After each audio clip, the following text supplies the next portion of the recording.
ఆర్థిక విధానం. ఆర్థిక విధానం అనేది ఆర్థిక రంగంలో ప్రభుత్వాలు తీసుకున్న చర్యలను సూచిస్తుంది.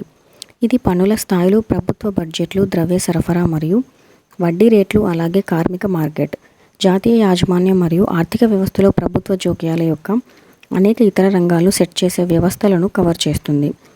1991 ఆర్థిక సంక్షోభం. 1985 నాటికి భారతదేశంలో చెల్లింపుల బ్యాలెన్స్ సమస్యలు మొదలయ్యాయి. ప్రభుత్వం ఎక్కువ ఖర్చు చేయడమే దీనికి కారణం. అయితే ఆదాయం తక్కువగా ఉంది. అదనంగా ఆదాయ వ్యయాల మధ్య భారీ వ్యత్యాసాలు ఉన్నాయి. 1990 చివరి నాటికి ఇది తీవ్రమైన ఆర్థిక సంక్షోభంలో ఉంది. ప్రభుత్వం డిఫాల్ట్కు దగ్గరగా ఉంది. దాన్ని సెంట్రల్ బ్యాంకు కొత్త క్రెడిట్ను తిరస్కరించింది. 1991లో భారతదేశం ఆర్థిక సంక్షోభాన్ని ఎదుర్కొంది. బాహ్య రుణానికి సంబంధించి విదేశాల నుంచి తీసుకున్న అప్పులకు ప్రభుత్వం తిరిగి చెల్లించలేకపోయింది.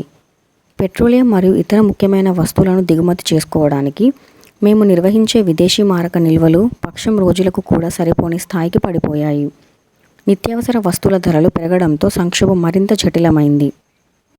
సరళీకరణ. ఈ క్రింది మార్గాలలో వివిధ రంగాలలో సరళీకరణ జరిగింది. 1. పారిశ్రామిక రంగాల నియంత్రణ సడలింపు. 2. ఆర్థిక రంగ సంస్కరణలు. 3. పన్ను సంస్కరణలు. 4. విదేశీ మారకపు సంస్కరణలు. 5. వాణిజ్యం మరియు పెట్టుబడి విధాన సంస్కరణలు. ప్రైవేటీకరణ.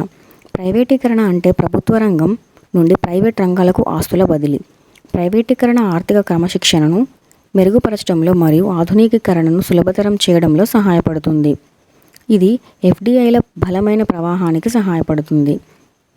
ప్రపంచీకరణ. ప్రపంచీకరణ అనేది ప్రపంచ వీక్షణలు, ఉత్పత్తులు, ఆలోచనలు మరియు పరస్పర భాగస్వామ్యం మరియు సంస్కృతి యొక్క ఇతర అంశాల పరస్పర మార్పిడి నుండి ఉత్పన్నమయ్యే అంతర్జాతీయ ఏకీకరణ ప్రక్రియ.